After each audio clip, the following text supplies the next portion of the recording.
passt aber auch noch nicht so gut, dieser Übergang da, oder? Und, das läuft so, dass sich die Leute auf einer Liste eintragen können. Also Gitarre oder Klavier. Und dann kommen die am Donnerstagnachmittag von 2 bis 4 Uhr jeweils eine halbe Stunde. Dann gebe ich Unterricht. So ganz normal, wie man so einen Unterricht macht.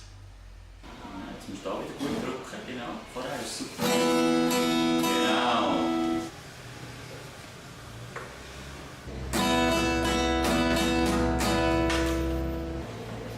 Wie heisst der Griff? Weißt du das nicht?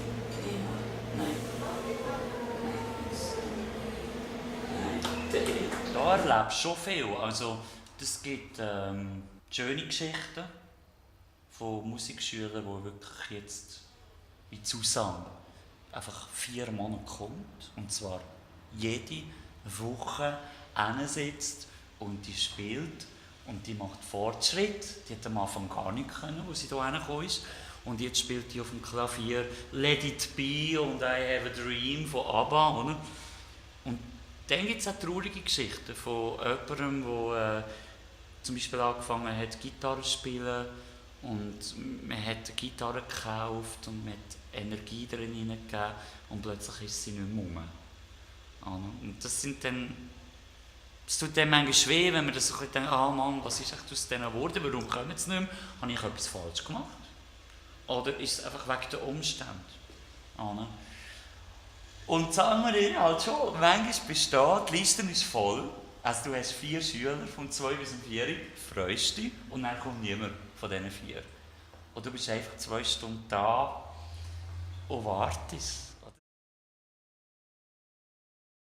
Also es ist ganz bestimmt mehr als nur Musikunterricht bei den meisten, ja. Weil du fährst automatisch auch von reden miteinander.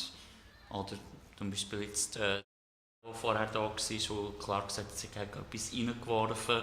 Darum ist sie momentan ein bisschen nervös. Oder? Und dann würdest du natürlich am liebsten sagen, du musst halt nichts reinwerfen.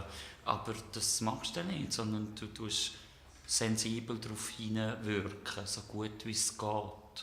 Also bei der vorher war es ganz lässig, oder etwas durchziehen. Wie im Leben. Einmal etwas durchziehen, mal den Akkord nicht nur spielen, und wenn du merkst, es fängt an von falsch tönen, aufhören und sagen, oh nein, es tönt ja falsch, sondern eben dann halt mal etwas durchziehen. Und das sind sogar wahrscheinlich auch ein bisschen Lehrplätze für mich und für die Schüler. Oder? Und die Gespräche, die gehen auch manchmal dreht sich auch über den Glauben oder über private Sachen oder über die Psyche, die jetzt gerade ansteht oder und so weiter. Also, mal, das ist nicht nur Musikunterricht.